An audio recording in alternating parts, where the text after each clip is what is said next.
شوہر پر بیوی کے 20 حقوق۔ نمبر 1، ہر دوسرے دن بیوی کا ہم بستری کا حق ادا کرے۔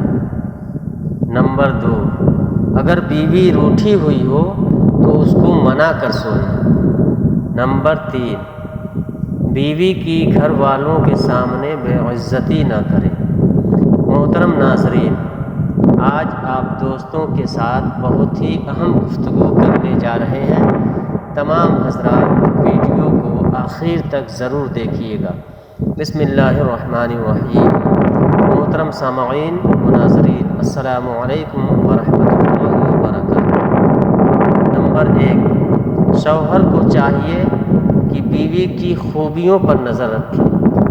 نمبر 2، شوہر کو چاہیے کہ بیوی کی چھوٹی چھوٹی باتوں پر ناراض نہ ہو، کوشش کریں کہ ہر بات میں کمپرومائز کریں۔ نمبر 3، شوہر کو چاہیے کہ بیوی کے عیب نہ ڈھونڈتا پھرے۔ نمبر 4، شوہر کو چاہیے کہ بیوی کی غلطیوں کا بار بار ذکر نہ کرے اور اپنا مزاج خوش رکھے۔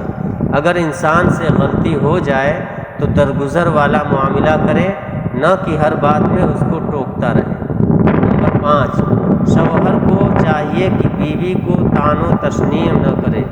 نمبر 6، شوہر کو چاہیے کہ بیوی کو لوگوں کے سامنے نیچا نہ دکھائے۔ نمبر 7، شوہر کو چاہیے کہ بیوی پر خواہ مخواہ شک نہ کرے اور اسے شرمندہ نہ کرے۔ نمبر 8، شوہر گھر کا سربراہ ہوتا ہے، اس لیے بیوی کے خیالات و جذبات اور حالات کو دیکھتا رہے اور اس سے غفلت نہ برتے۔ اس طرح وہ اپنی خوش خلقی سے بیوی کا دل بآسانی جیت لیتا ہے۔ اسی لیے تو ایک حدیث حضرت ابو ہریرہ رضی اللہ تعالیٰ عنہ سے مروی ہے کہ رسول اللہ صلی اللہ علیہ وسلم نے ارشاد فرمایا کہ جو خاوند اس حال میں مرے کہ اس کی بیوی اس سے خوش ہو اور وہ بال بچوں کا نان و نفقہ دیتا ہو، وہ قیامت کے دن اٹھے گا تو اس کا چہرہ چاند کی طرح روشن ہوگا۔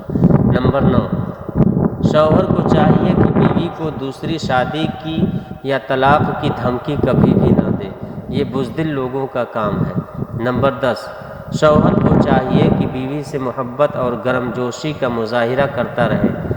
حضرت سیدہ عائشہ صدیقہ رضی اللہ تعالی عنہا فرماتی ہیں کہ میں نے محسن کائنات رسول اللہ صلی اللہ علیہ وسلم سے دریافت کیا، عورت پر سب سے زیادہ حق کس کا ہے؟ رسول اللہ صلی اللہ علیہ وسلم نے فرمایا شوہر کا، اس لیے کہا جاتا ہے کہ عورت کا بہترین زیور اس کا شوہر پرست ہونا ہے اور حیا کی کشش اس کے حسن کو مزید حسین بنا دیتی ہے۔ نمبر 11، شوہر کو چاہیے بیوی کو دیکھ کر مسکرائے اور اس کے اچھے کاموں کی دل کھول کر تعریف کرے۔ نمبر 12، شوہر کو چاہیے کہ بیوی کے والدین کا احترام کرے۔ نمبر 13، شوہر کو چاہیے کہ بیوی اگر روٹھی ہوئی ہو تو اس کو منا کر سوئے۔ نمبر 14، شوہر کو چاہیے کہ بیوی کے ساتھ گپ شپ لگائے اور اس کے کام کاج میں ہاتھ بٹائے۔ نمبر 15، شوہر کو چاہیے کہ بیوی کی غلطی کو یا برائی کو تنہائی میں اچھے الفاظ میں سمجھائے۔ نمبر 16، شوہر کو چاہیے کہ ہر وقت بیوی پر نکتہ چینی کی بجائے کبھی اس کی تعریف بھی کریں۔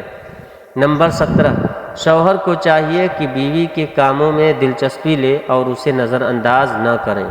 نمبر 18، شوہر کو چاہیے کہ کسی تیسرے بندے کی خاطر بیوی سے نہ الجھے اور اس پر الزام نہ لگائے اور اپنی بیوی کو وقت دے۔ نمبر 19، شوہر کو چاہیے کہ گھر میں شریعت کی پابندی خود بھی کرے اور بیوی سے بھی کرائے، لوگوں میں اپنی بیوی کو اہمیت دے اور اس کی تعریف کرے۔ نمبر 20، شوہر کو چاہیے کہ گھریلو کاموں میں بیوی سے بھی مشورہ لے اور ہمیشہ اپنی بیوی کو خوش رکھے۔ کتاب و سنت کے مطابق بیوی کے اپنے خاوند پر کیا حقوق ہیں، یا دوسرے معنوں میں خاوند کے اپنی بیوی کے بارے میں کیا ذمہ داریاں ہیں، اور اسی طرح بیوی کے اپنے خاوند کے بارے میں کیا ذمہ داریاں ہیں۔ دین اسلام نے خاوند پر بیوی کے کچھ حقوق رکھے ہیں اور اسی طرح بیوی پر بھی اپنے خاوند کے کچھ حقوق مقرر کیے ہیں، اور کچھ حقوق تو خاوند اور بیوی دونوں پر مشترکہ طور پر واجب ہیں۔ ذیل میں ہم انشاءاللہ خاوند اور بیوی کے ایک دوسرے پر کتاب و سنت کی روشنی میں حقوق کا ذکر کریں گے، جس کی شرع میں اہل علم کے اقوال کا بھی ذکر کیا جائے گا۔ بیوی کے اپنے خاوند پر کچھ تو مالی حقوق ہیں جن میں مہر، نفقہ اور رہائش شامل ہے۔ بیوی کے کچھ حقوق غیر مالی ہیں جن میں بیویوں کے درمیان تقسیم میں عدل، انصاف کرنا، اچھے اور احسن انداز میں بود و باش اور معاشرت کرنا، بیوی کو تکلیف نہ دینا۔ مہر وہ مال وہ ہے جو بیوی کا اپنے خاوند پر حق ہے، جو عقد یا پھر دخول کی وجہ سے ثابت ہوتا ہے، اور یہ بیوی کا خاوند پر اللہ تعالیٰ کی طرف سے واجب کردہ حق ہے۔ اللہ تعالیٰ کا فرمان ہے، اور عورتوں کو ان کے مہر راضی خوشی دے دو۔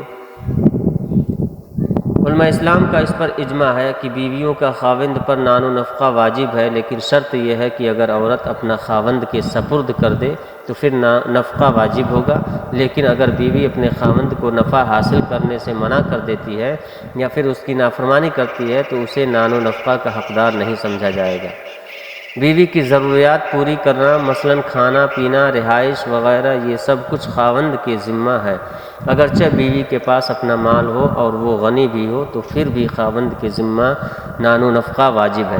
اور ایک دوسرے مقام پر اللہ تعالیٰ نے کچھ اس طرح فرمایا، اور کشادگی والا اپنی کشادگی میں سے خرچ کرے، اور جس پر رزق کی تنگی ہو اسے جو کچھ اللہ تعالیٰ نے دیا ہے اس میں سے خرچ کرنا چاہیے۔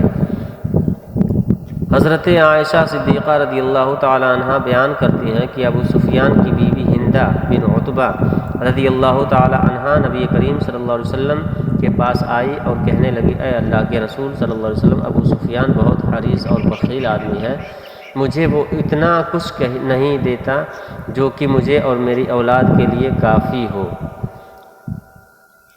الا یہ کہ اس کا مال اس کے علم کے بغیر حاصل کر لوں، تو کیا ایسا کرنا میرے لیے کوئی گناہ تو نہیں؟ رسول اکرم صلی اللہ علیہ وسلم فرمانے لگے، تو اس کے مال سے اتنا اچھے انداز سے لے لیا کرو جو تمہیں اور تمہاری اولاد کو کافی ہو۔ صحیح بخاری شریف کی حدیث نمبر 5049 ہے۔ صحیح مسلم حدیث نمبر 1774۔ بیوی کے حقوق میں سے ہے کہ خاوند اس کے لیے اپنی وسعت اور طاقت کے مطابق رہائش تیار کرے۔ خاوند پر واجب ہے کہ وہ اپنی بیوی سے اچھے اخلاق اور نرمی کا برتاؤ کرے اور اپنی وسعت کے مطابق اسے وہ اشیاء پیش کرے جو اس کے لیے محبت و الفت کا باعث ہوں۔ خاوند کا بیوی پر حق ہے کہ وہ بیوی سے نفع حاصل کرے۔ جب عورت شادی کر لے اور وہ جمع کی اہل بھی ہو تو عورت پر واجب ہے کہ وہ اپنے آپ کو عقد نکاح کی بنا پر خاوند کے طلب کرنے پر خاوند کے سپرد کر دے۔ دعا ہے کہ اللہ تعالی ہم سب کو شریعت کے مطابق زندگی گزارنے کی توفیق رفیق عطا فرمائے، اور ہم سب کو 5 وقت کا نمازی بنائے، اور ہمیں دین حق پر چلنے کی توفیق رفیق عطا فرمائے، اور ہماری کمی بیشی اللہ پاک معاف فرمائے۔ آمین ثم آمین بجاہ یا سید المرسلین۔ میرے پیارے دوستو، آج کی ویڈیو پسند آئی ہو تو اسے لائک اور شیئر کریں تاکہ دوسرے بھائیوں کو بھی جانکاری ہو جائے، اور مزید ویڈیو حاصل کرنے کے لیے چینل کو بھی سبسکرائب کریں۔ السلام علیکم ورحمۃ اللہ۔